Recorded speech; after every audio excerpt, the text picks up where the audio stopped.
basically, the year gone by has not been good. It has been bad for almost everybody with a varied intensity. So it's time to forget that, but it's very important to learn from whatever happened in such tragic times.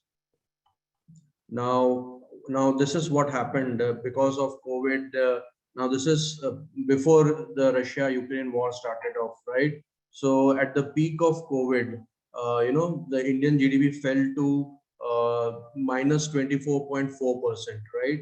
Now this is first quarter of 2021, which is basically April, May, June 20, when COVID actually started in India. It started somewhere around last fortnight of March, and then it just kept on the numbers kept on increasing, COVID numbers. So there were nationwide lockdown, business was halted, and that clearly reflected in the GDP numbers. Then slowly and slowly, quarter on quarter, the GDP improved. Towards second quarter, it was just minus 7.5, third 0.5% on the positive side in the third quarter 2021. And when we come on to the first quarter of 21-22, it was 20.1, because that's more because of the lower base, which was in negative. And then we move on to 8.4%. Moving on to the next slide. See, same is what is being reflected in the Nifty movement. So if you look at March 20, you can see it was at its low point for this period.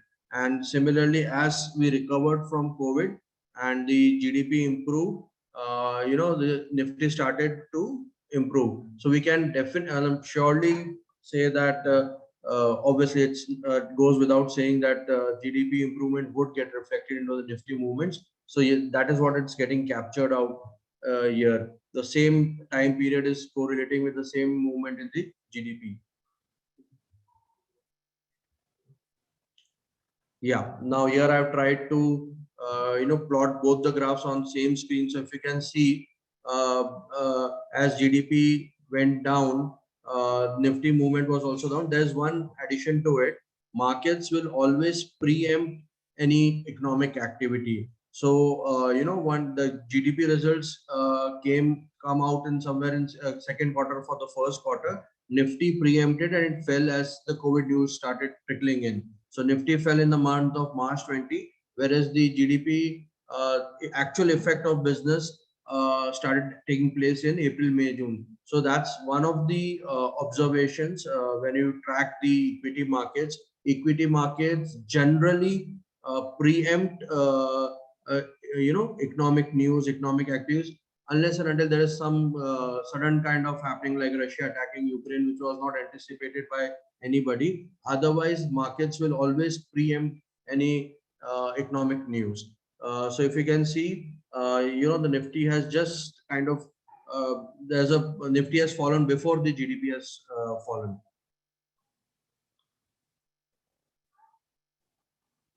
Now the second thing what happened was interest rate was kept low during COVID times to boost economic activities by the central banks across the globe. This is about the Reserve Bank of India for our country, India. Now, post that, the first hike was effected in on May 2022 this year. First, it was increased by 0.4 or 40 basis point, then 0.5%, and then 5.4, and recently it's moved up to 5.9%. The current rate is 5.9%, which is close to 6%, and it's at almost at pre-COVID times now. So now from here on, we start for how to look at investments, how to in general kind of invest, how to park your money going forward. Just to recap, two major events happened last year. One was the COVID and second Russia attacking Ukraine. So these were the two major which definitely impacted the global markets all across. Now, taking off from here, how do we actually start investments? And before doing any investment planning, we need to do a budget planning. And the three essential points for budget planning are: first and foremost is adequate insurance cover. Here I mean health insurance as well as life insurance. I am not talking about any market link insurance plans out here. I'm just talking about term plan, right, which adequately covers your life. So the first and foremost thing is to have a life cover for yourself and your family. Also, since medical expenses are increasing by the day, we need to have an adequate health cover. So this is the first, before we start investing, is to have your insurance cover. Second, we should always have an emergency fund, which should be at least equivalent to 6 months of your expenses. Now, this should be in a liquid instrument. Liquid instrument can be your simple bank savings account money, or let's say a fixed deposit which can be broken easily, or a liquid fund wherein the money can come immediately the next day. Two things to take care of before starting investments is to have one adequate insurance cover, and second, to have an emergency fund. Moving on. Now we start with the financial planning part, the investments planning part. Yeah, the first golden rule is start early. Uh, Generally, what happens is that people delay their investments because they think they have got other, maybe I can say luxury expenses to be taken care of. But the compounding impact of starting early is huge. So it is important to start early. My next slide would say show that only. See, generally people first use this formula, that is they minus their expenses from their income, and the residue is for investments. I suggested the other way around, as in you make a goal for yourself, allocate investments for that, and then subtract the investable amount from your income, and then you should plan your expenses. Obviously, essential expenses always need to be taken care of, but luxury expenses, that can be staggered. Your investments should not suffer because over a longer period of time, the investment starting early and the amount in investments would lead to a very good corpus, which will have a very good quality of life throughout your lifestyle. Moving on. Now, this is very important. Make an informed investment decision.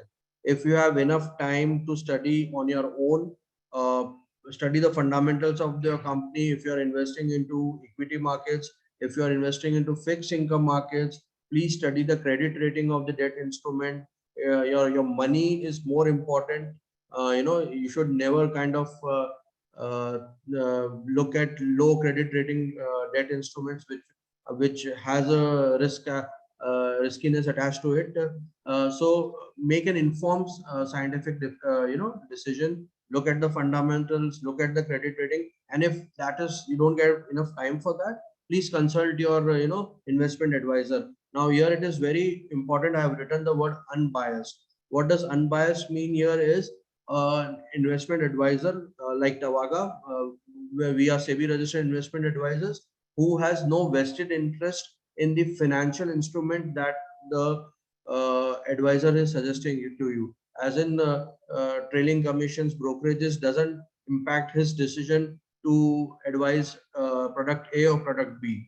So I would suggest go for fee only advisors, wherein they have no interest in the trailing commissions or brokerages. They advise on the quality of the instrument, financial instrument. So research is very important.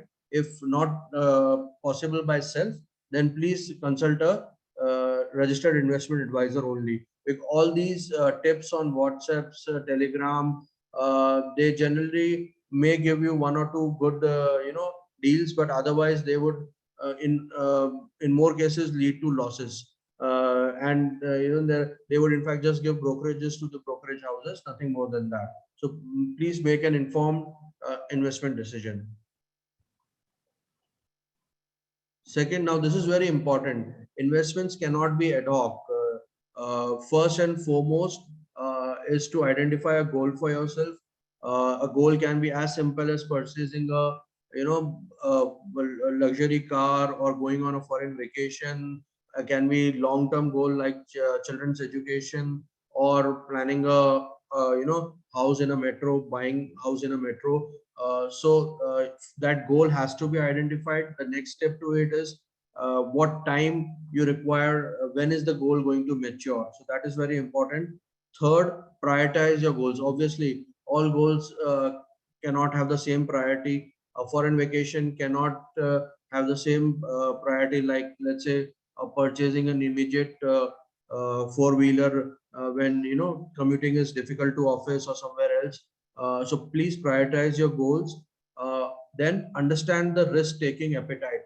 A person A will not have the same risk-taking appetite as person B. Youngsters can take more risk. People in their 50s and 60s cannot take that kind of a risk. Understand the risk before taking any investment decision. And then finally, once all the first four steps are done, please allocate investments to your goals. Identifying goal, prioritizing goal, and then allocating your investments to goals. That is very important.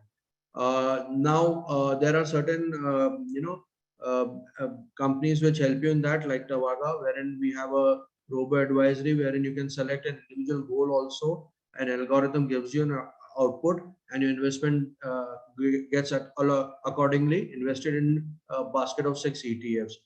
So that's one thing.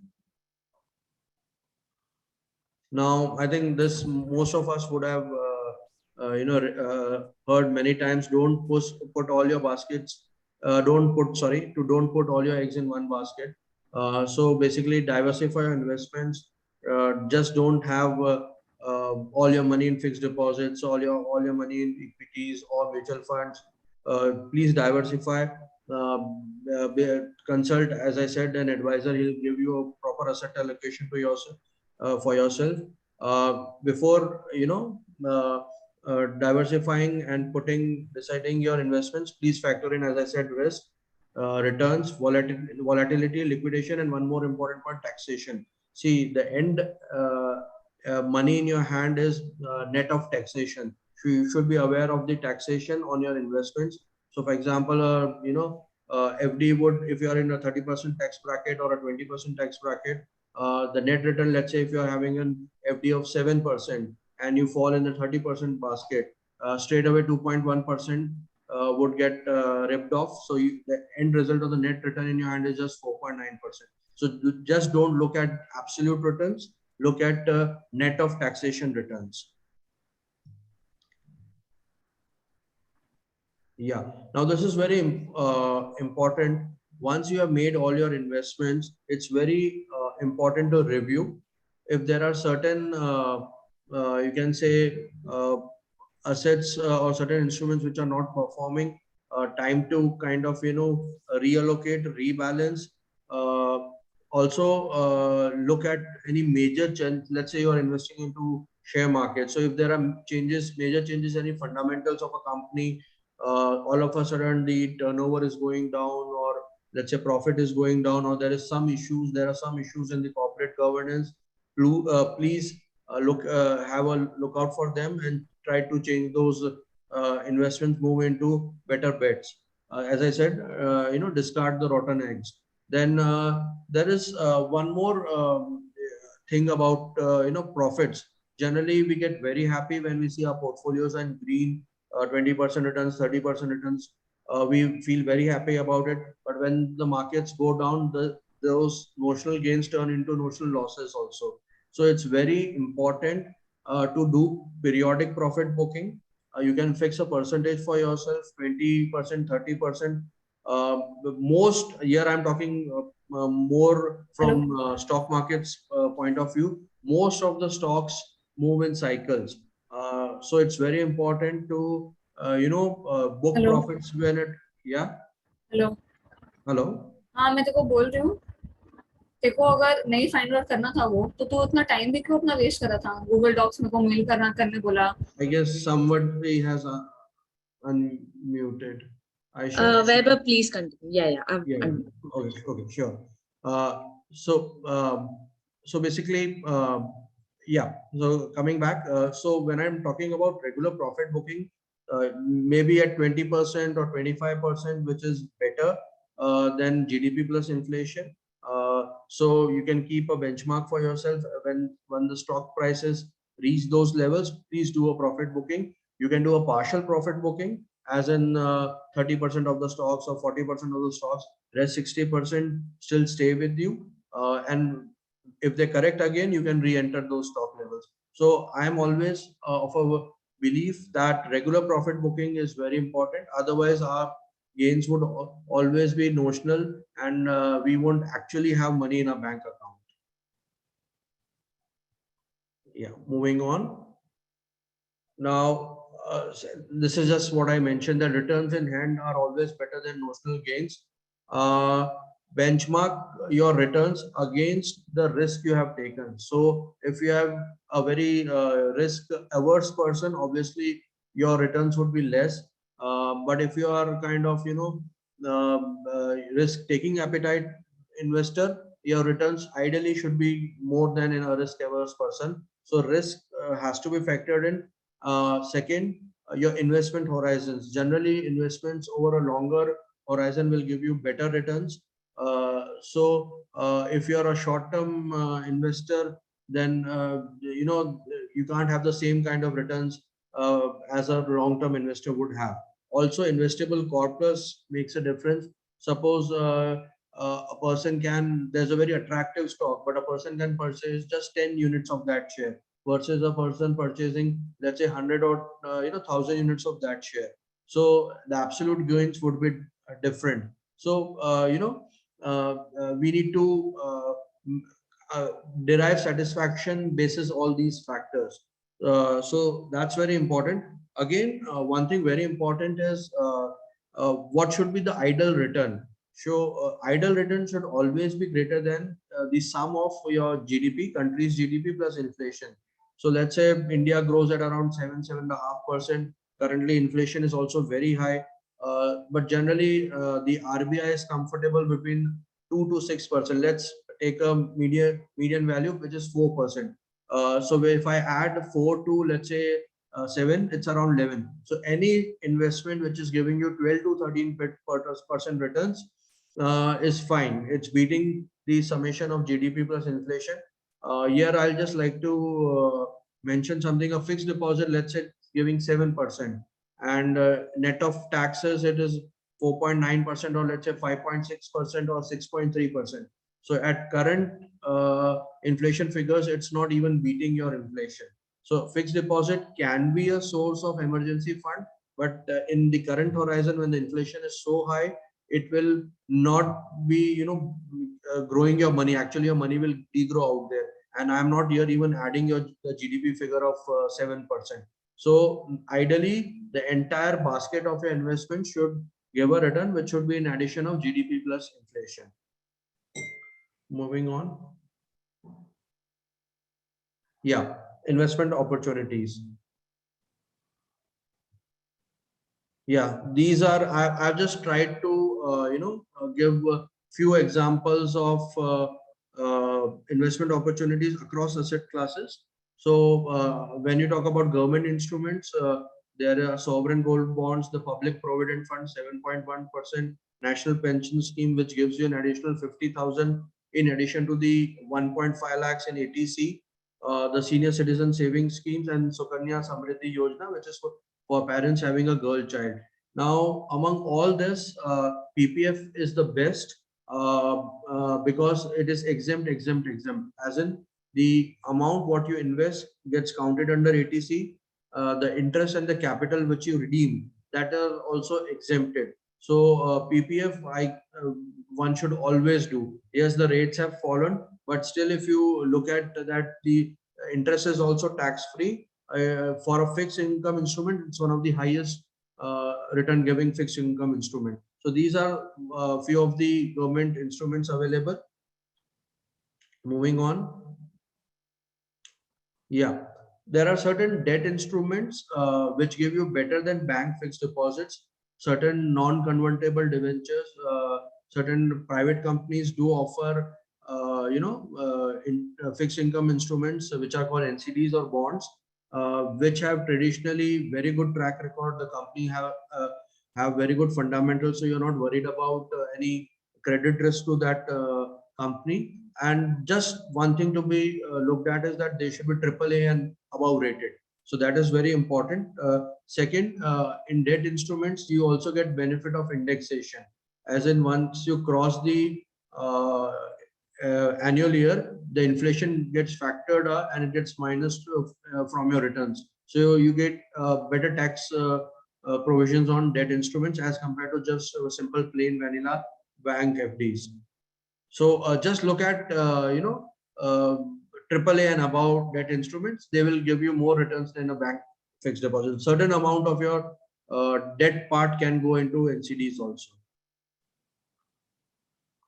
Now, yeah, these are the various equity instruments available: shares, equity mutual funds, futures and options, ETFs, alternate investment funds.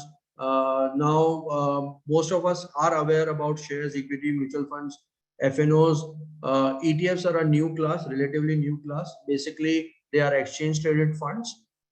They simply mirror the indexes.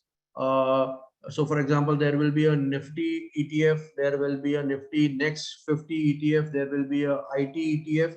So whatever benchmarks are there for these particular sectors, the same stocks get replicated in the ETF. And unlike mutual funds, ETFs are traded like a share, like a stock. So you can get real-time prices for buy and sell.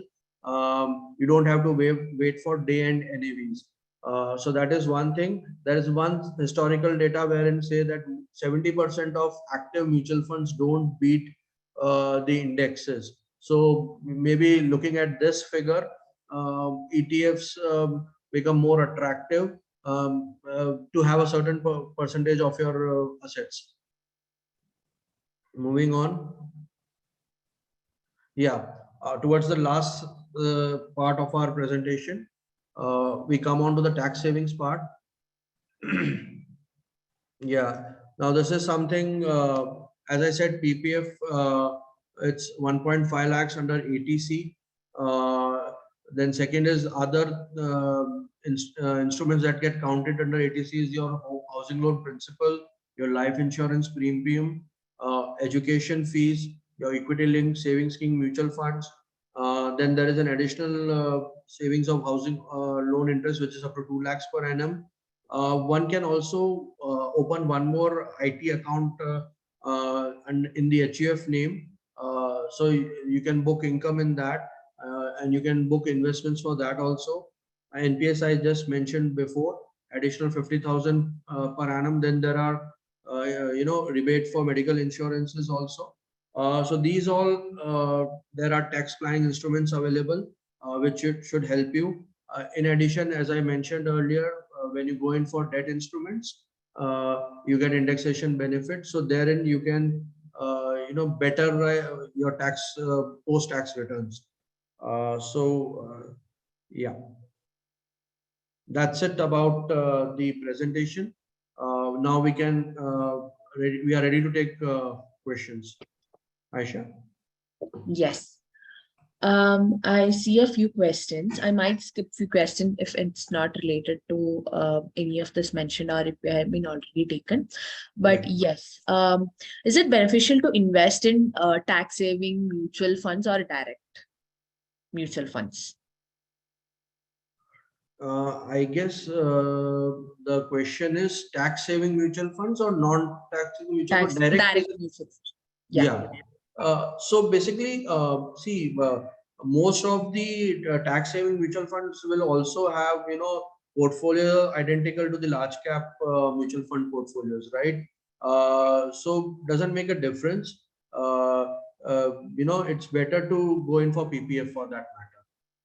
Because you can you're anyways taking risk via equity. So if you want to keep that part aside for less risky or no risk kind of thing, PPF would be better. And anyways, you can take through actively managed mutual funds or ETFs or whatever. So I would rather suggest going for PPF. Got it. Okay. What is profit booking? Yeah. So profit booking is, let's say you purchase a script at 100 rupees and you made a profit of, let's say, 40 rupees on that. So as I mentioned, define a percentage for yourself. Just book 20%, 20 rupees out of that. And most of these stocks move in cycles. Let's say a stock goes to 140, it again come back to 110. So it's very difficult to actually predict the high point and the low point. But somewhere, if you are comfortable with 20% or 25%, once that level is reached, you should book profits in that stock. Partial profit booking, that is what I'm talking about.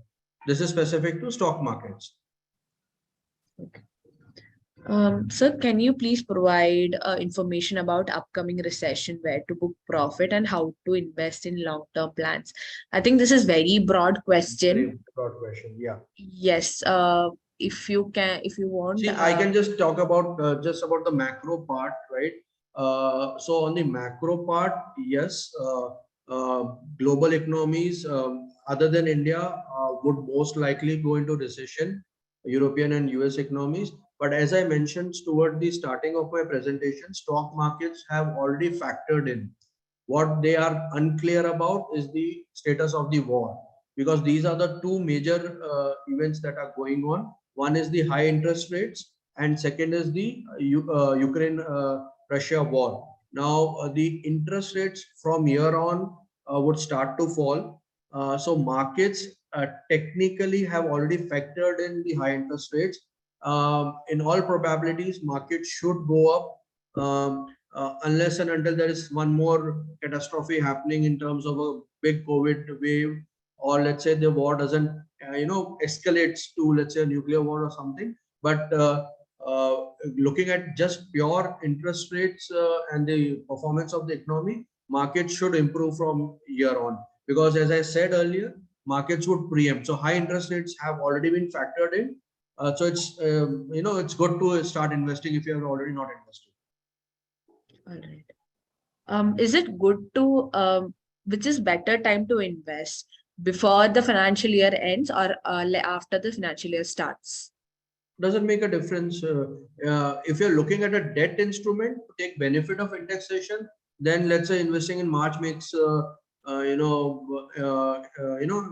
makes sense, because let's say you are investing in March 23 and your the debt instrument is maturing in, let's say, April 25. So you get benefits of two indexation. Otherwise, equity doesn't. It depends on the the price of the stock and the in general market where they are. So if markets are very markets have rallied, then we can wait. But if markets are correcting, then it doesn't depend upon the date. It's only for debt instruments that the date matters. Okay. For employees whose PF gets deducted, is it required to invest in PPF? See, you will look the total that gets counted under ATC is just 1.5 lakhs, right? But if you want a fixed income, that 7.1%, which is tax free, which is still better than a fixed deposit, right? I'm talking just about the fixed income part, then PPF should be used. So you'll also get an EPF return, and as well as you'll get the PPF. You will not get the ATC benefit, but because that is capped at 1.5 lakhs, but PPF you can invest. Yeah. Okay. Which is better to use for ATC tax deduction saving, PPF or ELSS? I mentioned, see again, this is a repeat question, but if you're kind of, I would suggest to stay with PPF, because that gives you a fixed return, and the other point wherein you're willing to take risk, that can anyways be in stocks or mutual funds. So I think this is also another repeat question. Is NPS 50K on top of the ATC 1.5 lakhs? It is in addition to the 1.5 lakhs under ATC. Okay. Tax saving slides. This video will be available on Nova's YouTube channel, just in case you want to refer anything further in future. So definitely you can look at this. Could you suggest 2 or 3 best mutual funds? Unfortunately, we are not able to advise on any mutual funds. ATC. Okay, what's the difference between saving mutual funds and other, and how to identify this? Tax saving mutual funds and others. I think most of them have it returned specifically, right?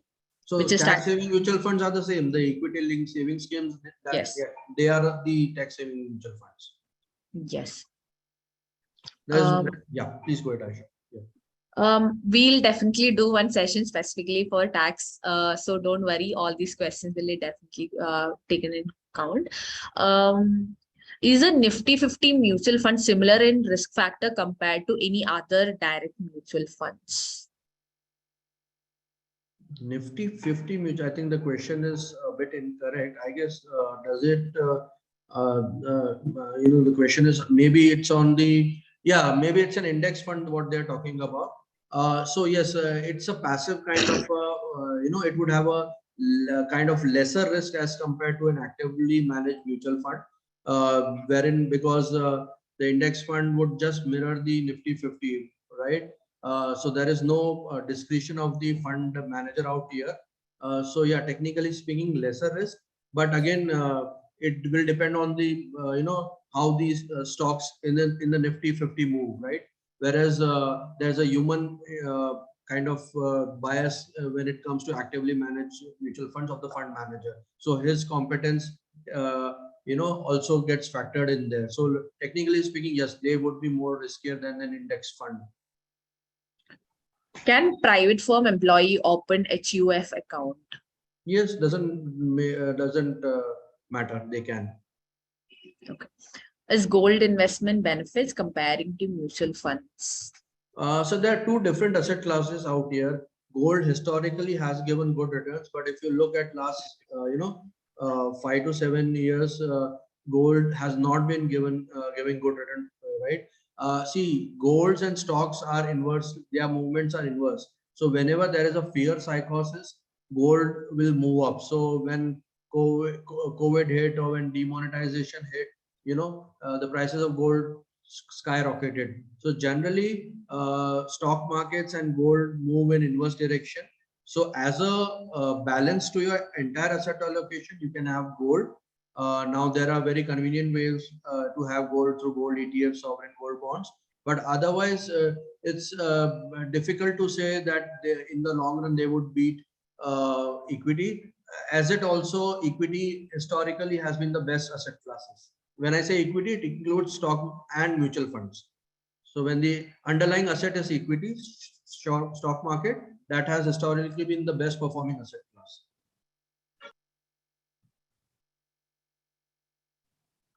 Aisha, you can't hear. You're muted, Aisha. Yeah, sorry about that. Yeah. So next few questions are on the recession front. So can you give a brief idea on how the recession affect the financial industry and which sector to invest in considering the current recession? See, India is again not in recession. See, the technical definition of recession is 2 consecutive quarters of negative GDP growth, right? India is technically not into recession, and we do not. There are no indications that will fall into recession. But yes, as I said, global economies, some of the bigger economies will fall into recession. Generally, as I say, markets would have preempted that, right? Now year on, that would not affect the stock markets.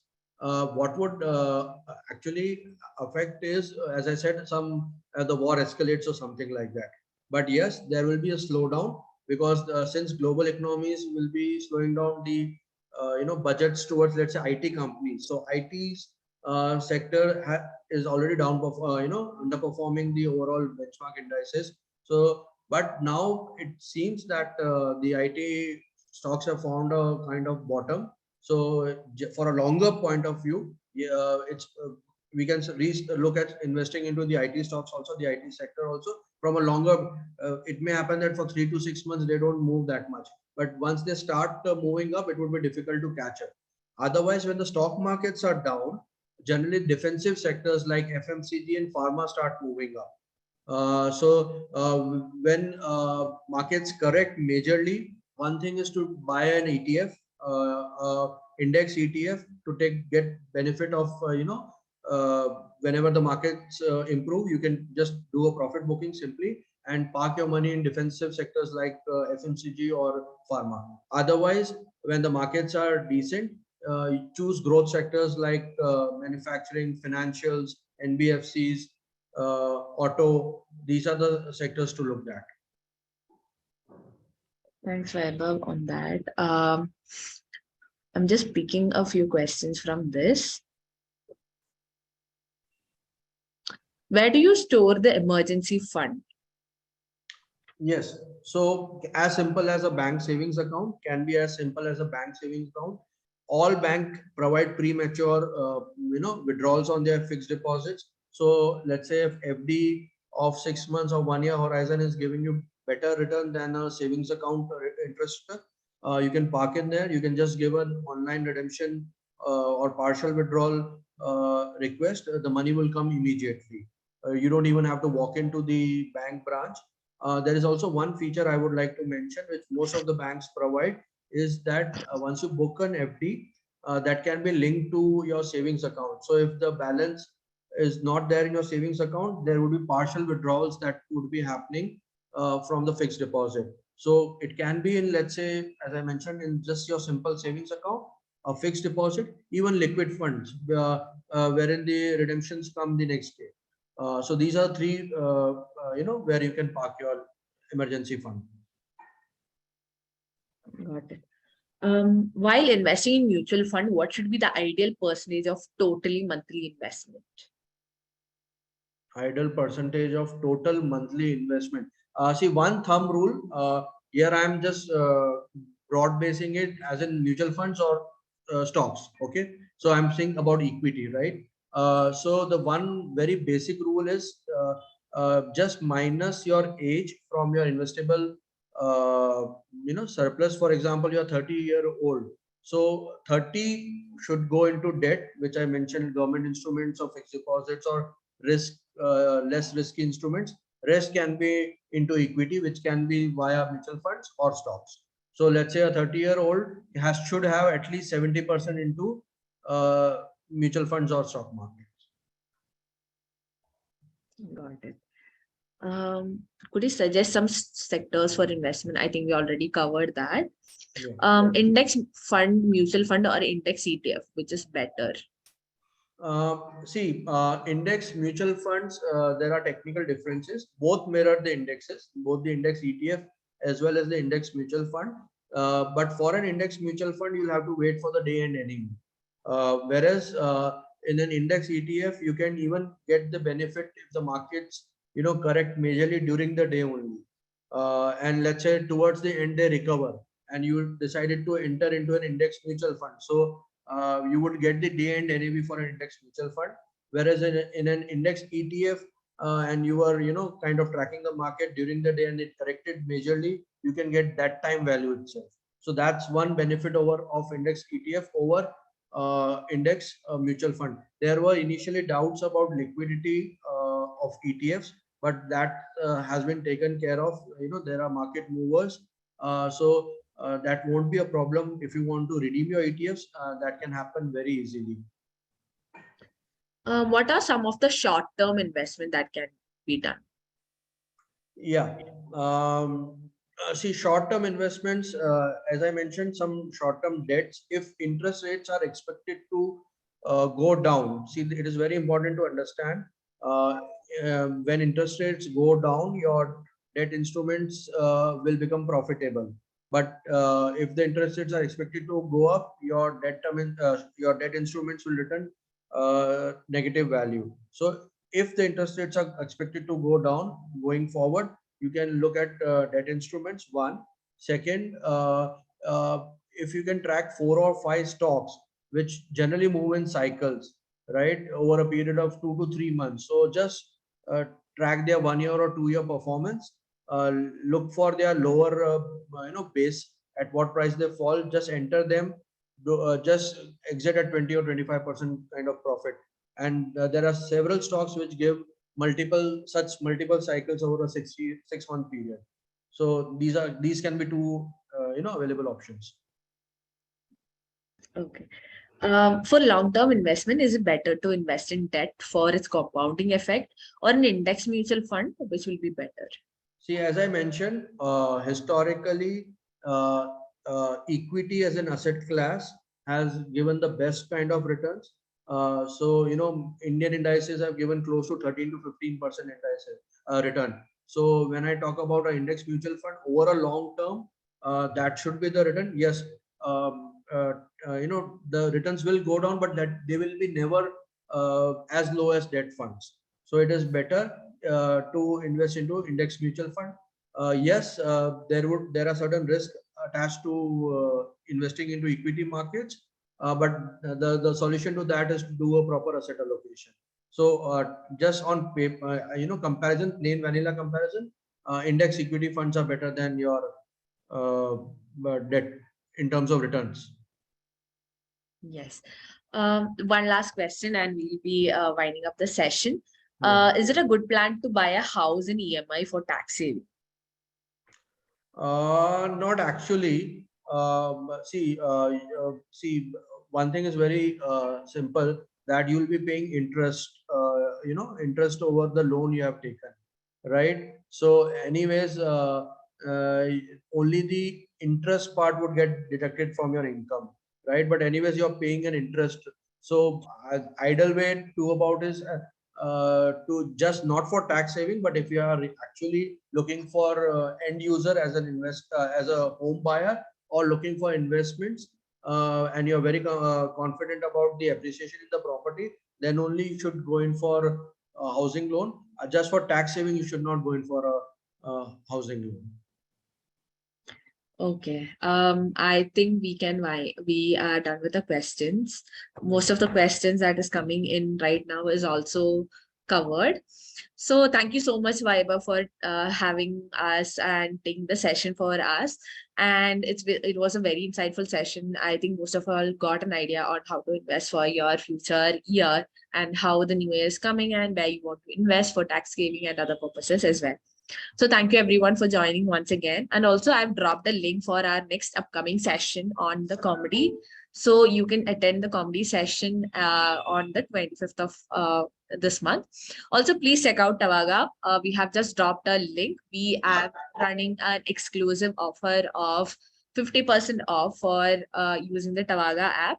You can use the code NOVA50. You can download the app from on your mobile from Play Store and App Store. Once again, thank you so much, everyone. Have a great day. Have a week ahead. Yeah. Thanks, Aisha, for having us. Thanks to all the joinees. Thank you. Gaurav, you can find the recording after a few days on our YouTube channel. You can check out Nova Benefits on YouTube. Thank you so much, guys. Have a great day. Bye. Good night. Thank you.